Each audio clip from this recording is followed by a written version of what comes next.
So this story time is about the time we decided it was a good idea to sneak out the house.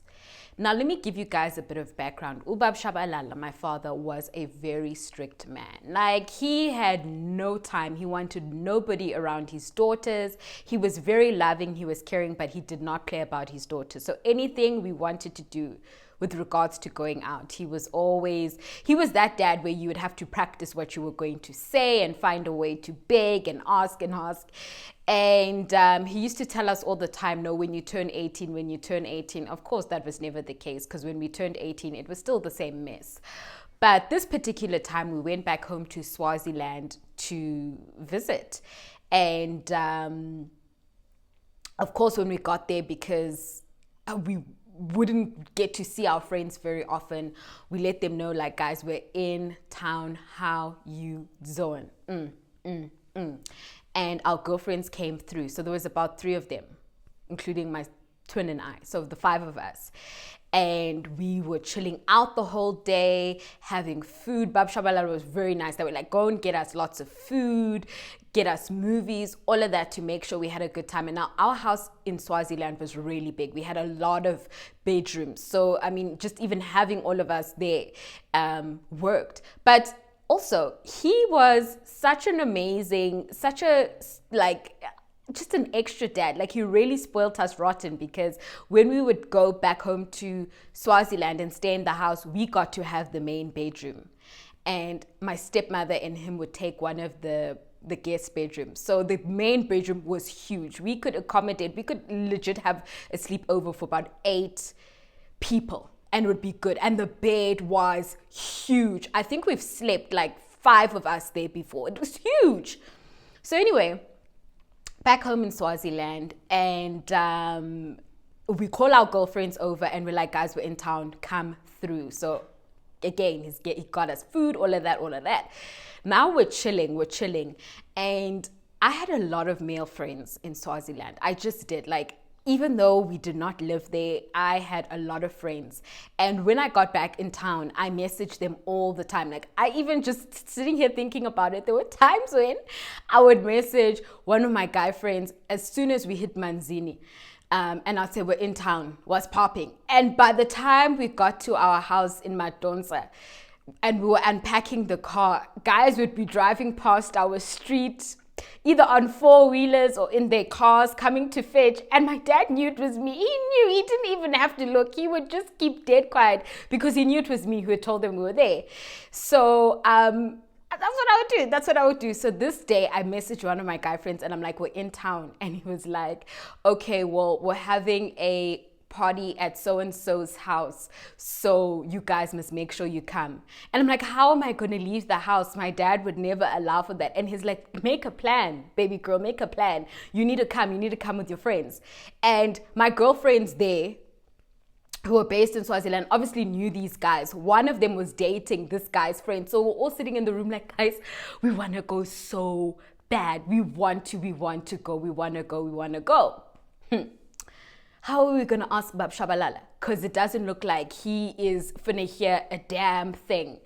So we decide, no, let's not ask him, because he's just going to say no, it's going to spoil our mood, and then he's going to be extra vigilant that night. Now, we had a dog. I don't even remember the dog's name. I don't know where the dog came from. I don't know anything about this dog, but somehow it came to live in our yard and it became our pet.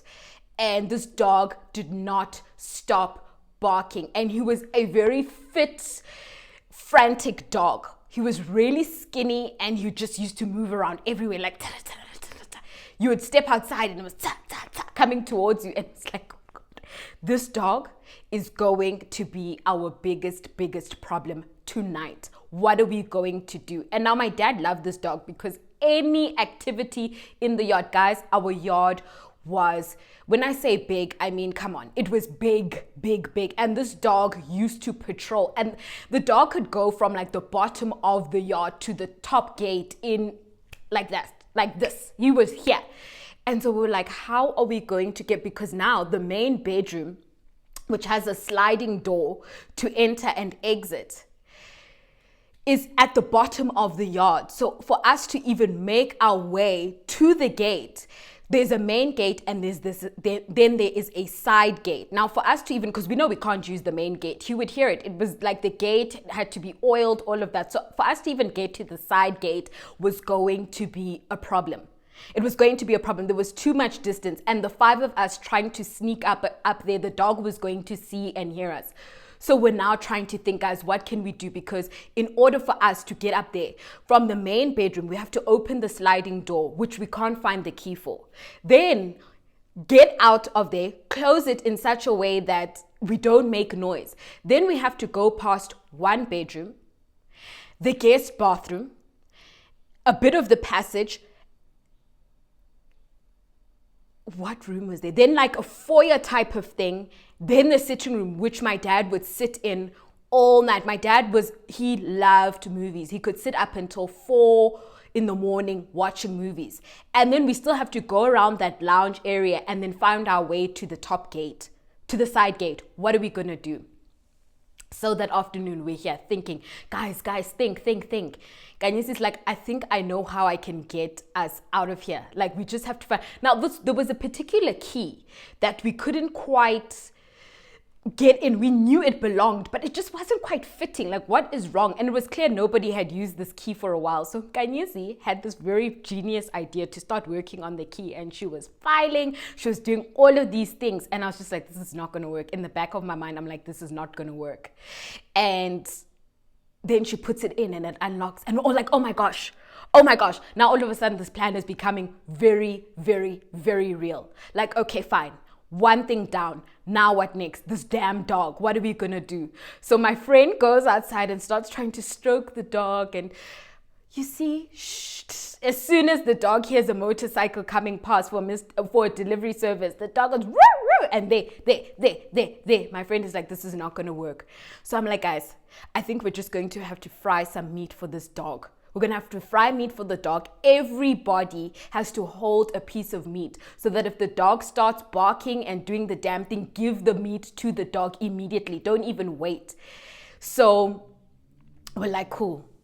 So we tell our guy friend, we'll only be able to be with you guys at about 10. Because that makes sense. My dad knows we're not going to go to bed early. So why would we all of a sudden be closing the door before 10? Come on.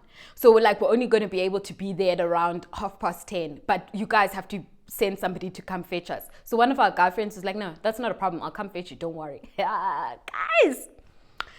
So now it's about 9:30, and we're like, yeah, guys, it's time to start getting ready. It's time to this, that, and the other. And we're in our room getting dressed. Now, my dad, as long as we were happy, he wouldn't bother us.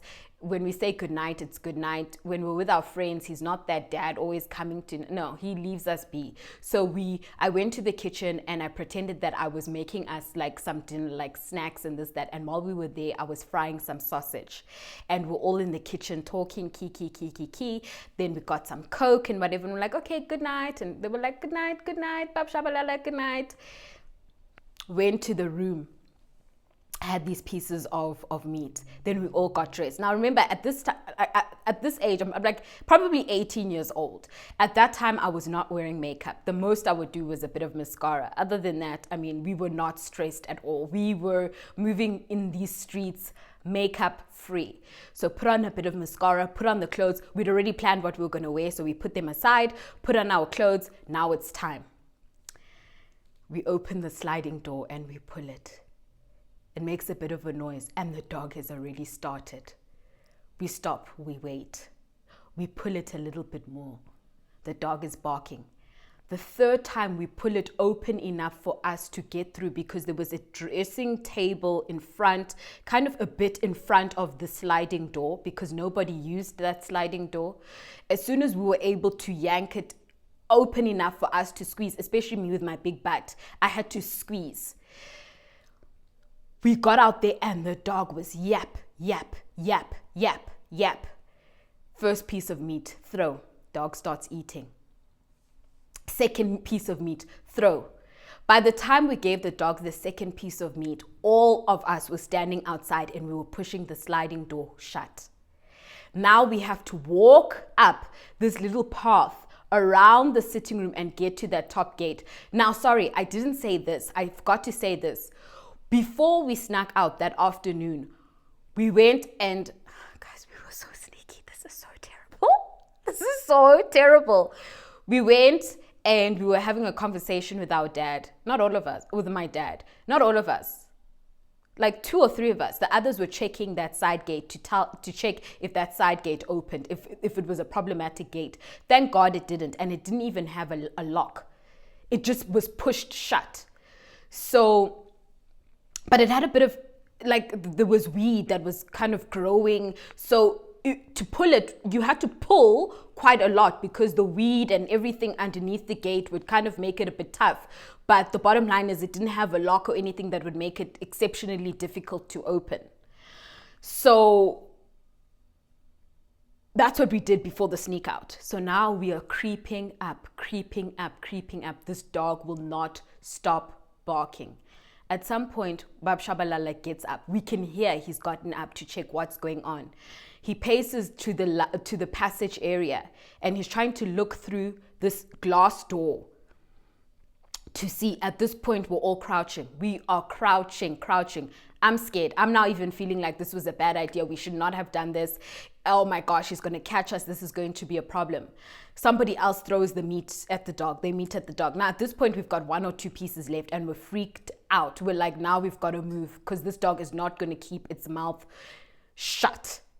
So we go, we rush up to that gate and the side gate, and we managed to get out. Now, I had a friend, really, really pretty girl, and she was petite and she was very fit. She did athletics. I mean, she was fit. So she was the last person to come up, the last person. So she tore up that grass, that garden. When she got out, pulled the gate shut. And then we started all like crouching, because, I mean, the yard is big, so you can imagine just the gate. So you've got your gate here, and then you've got the fence, which is, you can kind of see that they're little holes.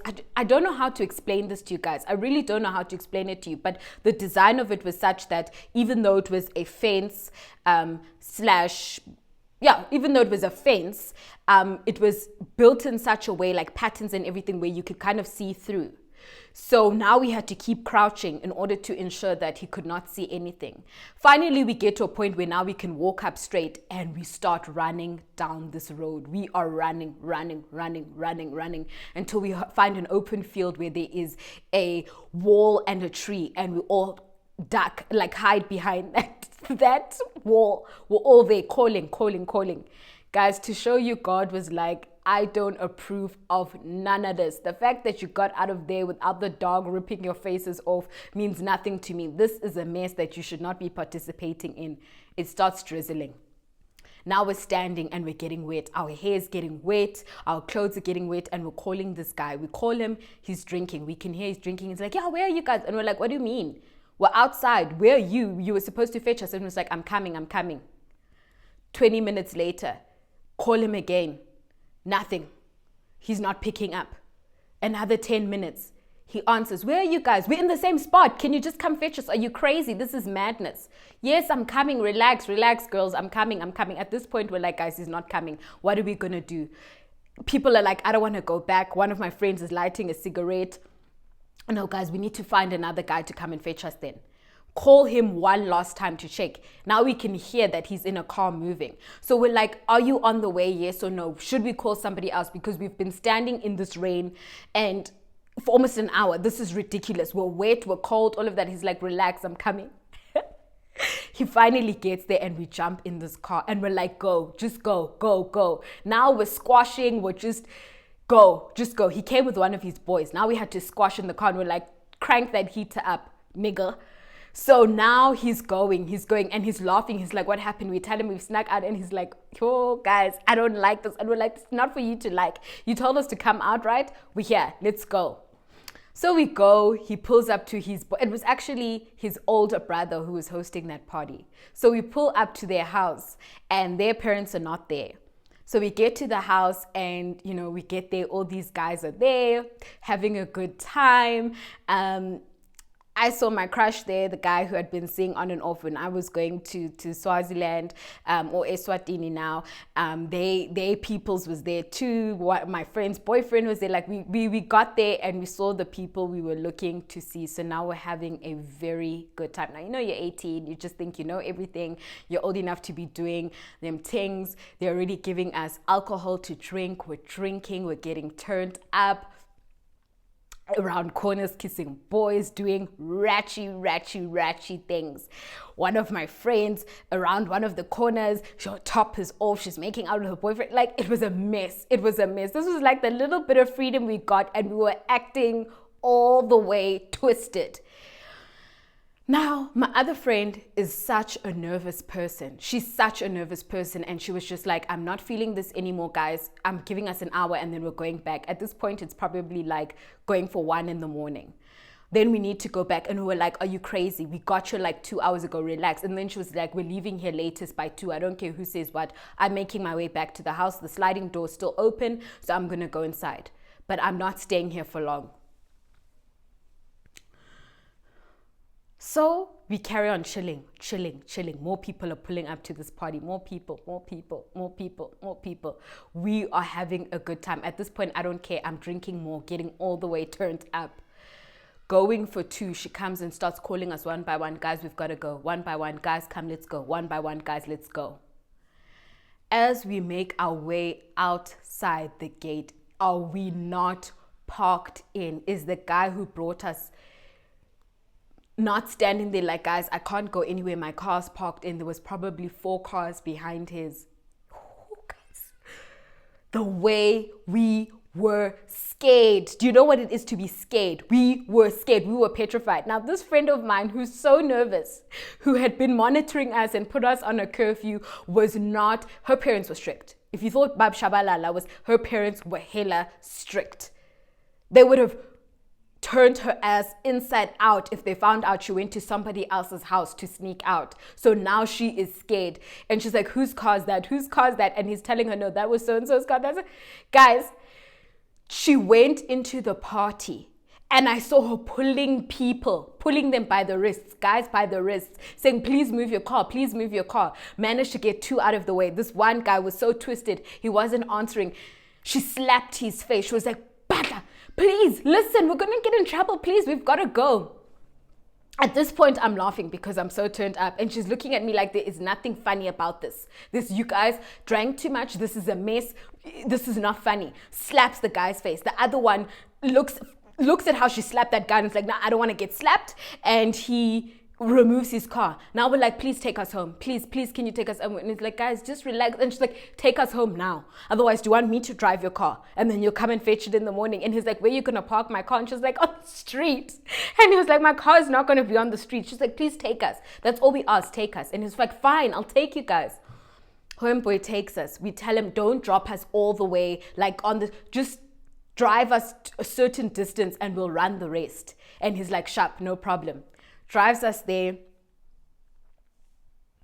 Halfway down the street, he drops us and he's like, are you guys sure you're going to be okay? And we're like, we're going to be fine. And he's like, no, I have to see you get in the gate. And we're like, then turn off your headlights. Turn off the lights and then watch us go in. And he's like, fine. Turns all the lights off and he watches us go inside. Now we're here crouching. The dog. At this point, we realized we got so turned up that we forgot to ask for meat where we were going because there was a braai. We got so turned up, we forgot to ask for extra meat. Now the dog is here. Yeah, when it hears the gate opening. At this point, we did not care. We just noticed that the living room light was off, which means the lounge light was off, which means that he was no longer sitting in the lounge. Guys, the dog barked so hard. We didn't care. This time we were like, the last person, pull the gate as hard as you can. We ran down that yard. We ran towards that sliding door. We didn't look back. Then I hear this noise. And I noticed that the dog was chasing us. It's not funny because this is abuse. But the dog was chasing us so hard and trying to yap at our feet and bite at our feet because of how we were running. My friend kicked the dog because she was so scared and the dog wouldn't stop nipping at our feet. Eventually, we get back into the room. We close the sliding door, and we hear my stepmother going towards the bathroom. And then I hear her outside our door saying, Lala, Lala, Lala. And I'm like,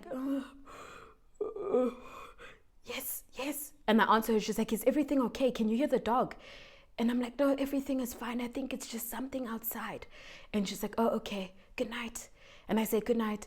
We get into bed. Guys, the way we got into that bed, we put our pajamas on, we jumped in bed, and we were here. The following morning, well, later on that morning when we woke up, we chilled in the bedroom for some time. We were laughing. We were talking about the night before. One of us went to go and get Coke and glasses. Good morning to Bab Shabalala. He's like, yeah, how did you guys sleep? He didn't suspect a damn thing because I know him. I know he would have pretended in front of our friends because he was also not that parent who wanted to embarrass my sister and I. So if he knew we had snuck out, he would pretend everything was cool. And then as soon as our friends left, he would be like, what was that last night? Nope, didn't suspect a damn thing.